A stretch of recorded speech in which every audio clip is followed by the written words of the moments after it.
Cierra los ojos por un instante. Siente el peso de tu respiración, el leve latido de tu corazón, la memoria de tus manos que han acariciado tantas vidas, la piel que guarda historias, cicatrices, silencios. ¿Alguna vez te has preguntado si la vida, después de los 60, puede ser algo más que una suma de días? Hay un anhelo silencioso, casi secreto, que habita en el fondo del pecho, el deseo de trascender la mera supervivencia, de experimentar una longevidad que no sea solo contar años, sino sentirlos, vivirlos, saborearlos con sentido, autonomía y conexión. No se trata solo de vivir mucho, sino de vivir bien. ¿Qué significa realmente vivir bien? En las zonas azules, esos lugares donde la gente supera los 100 años con vitalidad, Dan Buettner descubrió que la longevidad real no es un privilegio de unos pocos, ni un milagro reservado a quienes tienen buena genética. Es un arte, una práctica diaria, una forma de estar en el mundo. Allí, la vida se teje con hilos de comunidad, propósito, movimiento y alegría sencilla. Allí, la vejez no es un castigo, sino una etapa de plenitud. El tiempo, dice, es relativo, pero lo que pocos cuentan es que el tiempo emocional, ese que se siente en el cuerpo y en el alma, puede expandirse o contraerse según la calidad de nuestros vínculos y la manera en que gestionamos las emociones. La doctora Laura Carstens, experta en psicología del envejecimiento, nos recuerda que la percepción del paso de los años no depende solo del calendario, sino de la intensidad de nuestras experiencias, de la calidez de los abrazos, de la profundidad de las conversaciones, de la ternura con la que nos miramos a nosotros mismos. Envejecer, entonces, no es solo sumar arrugas, sino reescribir la biología a través de la emoción, la presencia y la conexión. A veces, caemos en la trampa de los indicadores superficiales. Nos dicen que la longevidad es cuestión de herencia, de suerte, de evitar ciertos alimentos o de hacer ejercicio, pero la verdad es más compleja, más humana. La longevidad no es solo genética, ni resultado de hábitos aislados. Es un tejido invisible, hecho de pequeñas decisiones, de entornos que nos nutren o nos marchitan, de pensamientos que nos elevan o nos apaga. Es la suma de lo que sentimos, de lo que pensamos, de lo que compartimos y de lo que callamos. Imagina por un momento que tu vida es como una tierra fértil. No basta con tener buenas semillas. Hace falta cuidar el entorno, regar con propósito, abonar con relaciones significativas, proteger de las heladas del miedo y la soledad. El entorno, la mente y el propósito actúan como nutrientes invisibles, alimentando la raíz de una vida larga y plena. Así, la longevidad deja de ser un misterio y se convierte en un arte que puedes aprender, practicar, reinventar cada día, sin importar la edad, sin importar el pasado, sin importar las cicatrices, porque cada día, cada respiración, cada encuentro es una nueva oportunidad de florecer. El peso invisible de la soledad, el primer indicador que erosiona la longevidad. Hay un dolor que no siempre se nombra, pero que se siente en los huesos, en la piel, en el silencio de la casa al caer la tarde. La soledad, no la soledad de estar sin compañía, sino esa otra, más profunda, que se instala incluso cuando hay gente alrededor. Es la soledad que no se reconoce, la que se esconde detrás de una sonrisa, la que pesa en el pecho cuando el teléfono no suena, cuando la mesa tiene más sillas vacías que antes, cuando las palabras se quedan atrapadas en la garganta porque no hay con quién compartirlas. Esta soledad, silenciosa y persistente, no es solo un sentimiento pasajero, es un factor biológico y emocional que acorta la vida, que erosiona la vitalidad, que apaga la luz interior poco a poco, como una vela que se consume sin que nadie lo note. Pocos saben que existen dos tipos de soledad, la social y la existencial. La soledad social es la ausencia de compañía, la falta de alguien con quien conversar, compartir una comida, mirar una película, pero la soledad existencial es más sutil, más difícil de detectar. Es la sensación de no pertenecer, de no ser visto, de no tener un lugar en el mundo, aunque la casa esté llena de gente. Estudios recientes muestran que ambas formas de soledad tienen un impacto directo en la inflamación crónica del cuerpo, en la salud del corazón, en la neuroplasticidad del cerebro. La soledad, cuando se instala, puede ser tan dañina como una enfermedad invisible, minando la energía, debilitando el sistema inmunológico, acelerando el envejecimiento de las células. A veces, la vida nos sorprende con una paradoja. Hay quienes viven solos y, sin embargo, se sienten profundamente conectados, mientras que otros rodeados de familia, experimentan una soledad aún más intensa. No se trata solo de cuántas personas hay cerca, sino de la calidad del vínculo, del sentido compartido, de la autenticidad en la relación. La soledad no siempre se ve, pero se siente en el cuerpo, en el ánimo, en la manera en que el día parece más largo y la noche más pesada. En algunos lugares del mundo, como en Okinawa, Japón, existe una tradición ancestral llamada Moai. Son pequeños grupos de apoyo, círculos de amistad que se acompañan durante toda la vida, compartiendo alegrías, tristezas, desafíos y celebraciones. No es la cantidad de amigos, sino la profundidad de la conexión lo que protege el corazón y alarga los años. Incluso las microinteracciones diarias, una conversación breve con el vecino, una sonrisa en la panadería, un saludo en la plaza, pueden ser semillas de reconexión, pequeños gestos que devuelven sentido y pertenencia. La soledad, dicen algunos sabios, es como un óxido silencioso, no se ve desde fuera, pero corroe la estructura interna, debilita la base, aunque la fachada parezca intacta. Por eso, reconocerla, nombrarla, sentirla sin vergüenza, es el primer paso para transformar la experiencia de envejecer, porque nadie está realmente solo cuando se permite ser visto, cuando se abre a la posibilidad de un encuentro, aunque sea breve, aunque sea imperfecto. La vida, después de los 60, puede volver a florecer cuando la soledad deja de ser un secreto y se convierte en un puente hacia la conexión.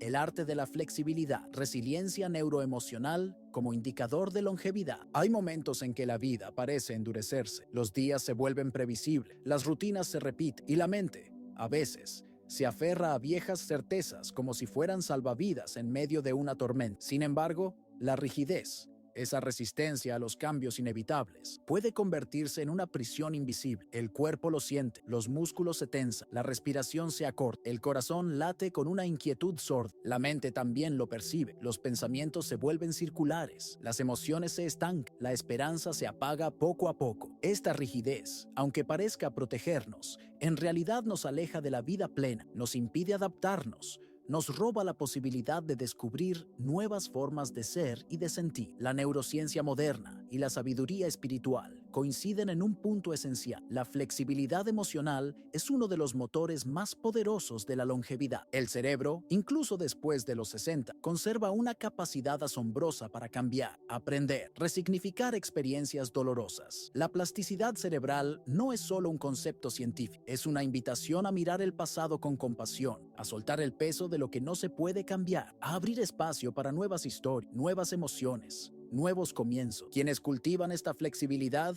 quienes se permiten sentir y reinterpretar, envejecen con menos enfermedades neurodegenerativas, con más vitalidad, con una ligereza que no depende de la edad, sino de la actitud ante la vida. A veces, el diálogo interno se convierte en un juez implacable. Las voces del pasado repiten viejas heridas, los miedos se disfrazan de certezas, las dudas se instalan como huéspedes permanentes. Pero existe una práctica silenciosa, casi secreta, que transforma la experiencia de envejecer. El diálogo interno compasivo, hablarse con ternura, con paciencia, con la misma comprensión que se le ofrecería a un ser querido, reinterpretar las propias narrativas, dar nuevos significados a los fracasos, a las pérdidas, a los cambios. No se trata de negar el dolor, sino de abrazar, de permitir que se transforme en sabiduría, en coraje, en una nueva forma de estar en el mundo. La longevidad, en este sentido, se parece mucho al bambú. El bambú sobrevive a las tormentas, no porque sea fuerte y rígido, sino porque sabe doblarse sin romperse. Su flexibilidad es su mayor fortaleza. Así también,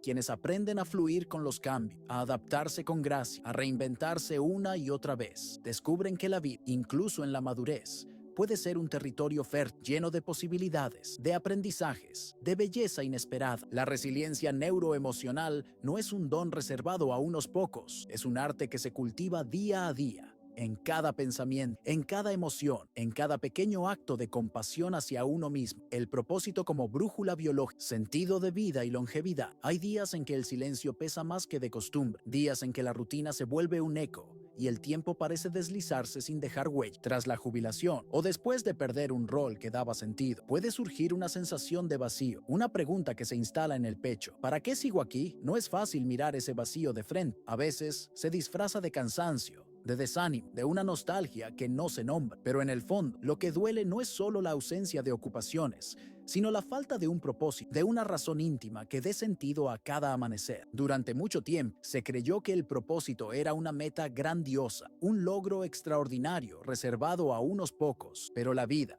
en su sabiduría, enseña a otra cosa. El propósito no es una cima lejana, sino la suma de pequeños actos cotidianos que, juntos, tejen una red de sentido. Es el gesto amable, la palabra compartida, el cuidado de una planta, la escucha atenta, la gratitud por lo simple. Es la certeza de que, aunque el mundo cambie, siempre hay algo que puede ser nutrido, protegido, celebrado. Estudios realizados por Dan Buettner en las zonas azules revelan que quienes encuentran su Ikigai, ese motivo personal para levantarse cada día, viven hasta 7 años más, sin importar su salud física inicial. El propósito entonces no es un lujo, sino una brújula biológica, una fuerza silenciosa que orienta el cuerpo y el alma, incluso en los días más oscuros. A veces, el sentido se esconde en los detalles más pequeños: un ritual matutino, una conversación con un amigo, la dedicación a un pasatiempo, el simple acto de preparar una comida con esmero. Identificar estos micropropósitos diarios es como encender pequeñas luces en el camino, recordando que cada día puede ser una oportunidad de significado. No se trata de grandes gestos, sino de la constancia en lo sencillo, de la presencia en lo cotidiano, de la capacidad de encontrar belleza y valor en lo que otros podrían pasar por alto. El propósito es, en esencia, un faro interior, un faro que no siempre brilla con la misma intensidad, pero que nunca se apaga del todo, incluso en las noches más largas, incluso cuando la niebla del desánimo parece cubrirlo todo. Ese faro sigue ahí, esperando ser redescubierto. La longevidad, cuando se vive con propósito, deja de ser una carrera contra el tiempo y se convierte en un viaje de sentido, de pertenencia, de profunda humanidad. Porque vivir mucho es un regalo, pero vivir con sentido es un arte. El metabolismo emocional, como las emociones no digeridas, envejecen el cuerpo. Hay emociones que se quedan atrapadas en el cuerpo como si fueran ecos de antiguas tormentas, resentimientos que no se disuelven, miedos que se instalan en el pecho, duelos que no encuentran palabras para ser llorado. A veces, el cuerpo guarda lo que la mente no logra procesar. Se siente en la rigidez de los hombros, en el peso de la espalda, en la fatiga que no se explica solo por la edad. El dolor emocional, cuando no se nombra ni se libera, se convierte en un huésped silencioso que envejece por dentro, que apaga la vitalidad, que transforma la alegría en un recuerdo lejano. La ciencia ha comenzado a descifrar este misterio antiguo. Investigaciones recientes muestran que las emociones crónicas, cuando no se digieren, elevan los marcadores inflamatorios en el cuerpo, debilitan el sistema inmunológico y aceleran el envejecimiento celular. El perdón y la gratitud, lejos de ser simples actos morales, son procesos biológicos que rejuvenecen el organismo, que limpian la sangre, que devuelven ligereza al corazón. No se trata de olvidar el dolor, sino de permitir que circule, que encuentre salida, que se transforme en aprendizaje y en paz. A veces, escribir lo que duele es el primer paso para liberar el cuerpo de esa carga invisible. Poner en palabras lo que pesa, lo que asusta, lo que entristece, es como abrir una ventana en una habitación cerrada. El aire fresco de la honestidad entra y poco a poco el ambiente se vuelve más liviano. También el movimiento, la respiración consciente, los pequeños gestos de autocuidado ayudan a soltar lo que ya no sirve, a dejar ir lo que intoxica, a recuperar la energía que parecía perdida. Las emociones no digeridas son como alimentos rancios, permanecen en el organismo, generando malestar, robando vitalidad, impidiendo que la vida fluya con naturalidad. Pero cuando se les da espacio, cuando se les permite ser sentidas y comprendidas, se transforman en nutrientes, en fuerza, en sabiduría. El cuerpo, entonces, recupera su capacidad de sanar, de renovarse, de vivir con plenitud, sin el peso de lo no dicho, de lo no llorado, de lo no perdonado, porque envejecer no es solo cuestión de años, sino de cuánta vida se permite circular por dentro. El entorno como espejo, la influencia invisible de los espacios y relaciones en la longevidad. Hay detalles que parecen insignificantes, pero que, en silencio, van moldeando la vida. El color de las paredes, la luz que entra por la ventana, el aroma del café en la mañana, la presencia o ausencia de voces queridas en la casa. El entorno, muchas veces subestimado, es un espejo que refleja y, al mismo tiempo, moldea el ánimo, la salud, la manera de envejecer. No es solo el espacio físico, sino también el tejido de relaciones, la calidad de los vínculos, la calidez de los gestos cotidianos. A veces, un hogar puede ser refugio y abrazo. Otras, puede convertirse en un lugar frío, donde la soledad y el desánimo encuentran terreno fértil. En las zonas azules,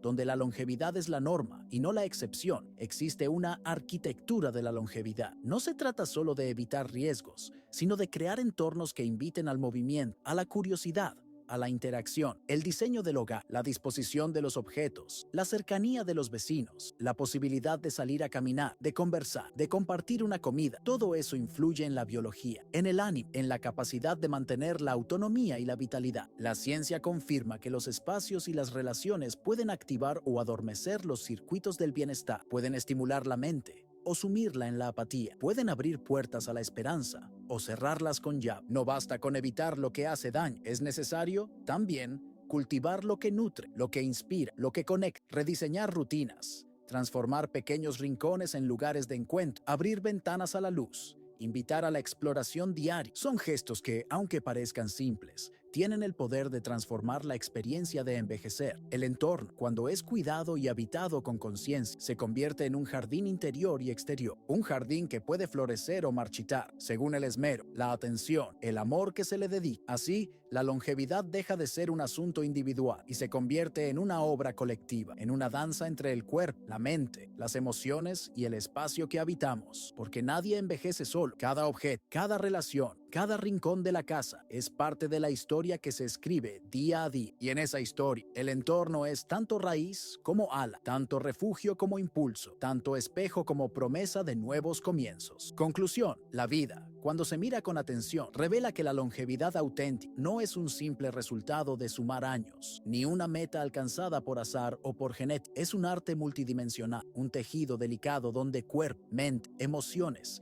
y entornos se entrelazan en una danza silenciosa. Cada experiencia, cada vínculo, cada pensamiento, cada espacio habitado deja una huella en ese arte de vivir más y mejor. No hay una sola receta ni un único camino, pero sí una certeza: la plenitud no se encuentra en la perfección, sino en la capacidad de integrar lo vivido, de abrazar la vulnerabilidad, de nutrir la esperanza incluso en los días grises. Dan Buettner, al recorrer las zonas azules, descubrió que la longevidad no es un destino lejano, sino un camino que se teje con decisiones diarias, con gestos de cuidado, con conexiones profundas. No es la ausencia de dificultades lo que alarga la vida, sino la manera en que se transitan los desafíos, la forma en que se cultiva el sentido, la pertenencia, la alegría sencilla. La doctora Laura Carstensen nos recuerda que el tiempo, en realidad, se expande o se contrae según la calidad de nuestras experiencias y relaciones. No es el reloj quien dicta la duración de la vida, sino la intensidad con la que se vive cada momento, la profundidad de los encuentros,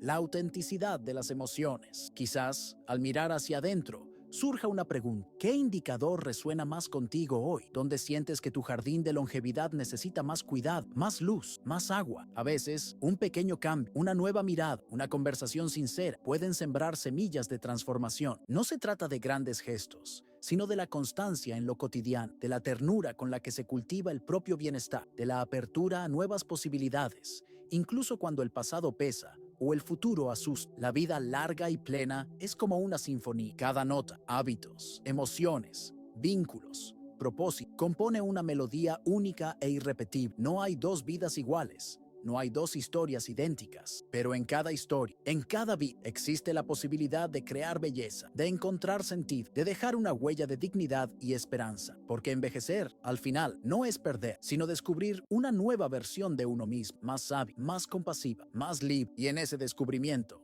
la longevidad se convierte en un arte, en una celebración, en una invitación a vivir cada día con presencia, gratitud y coraje.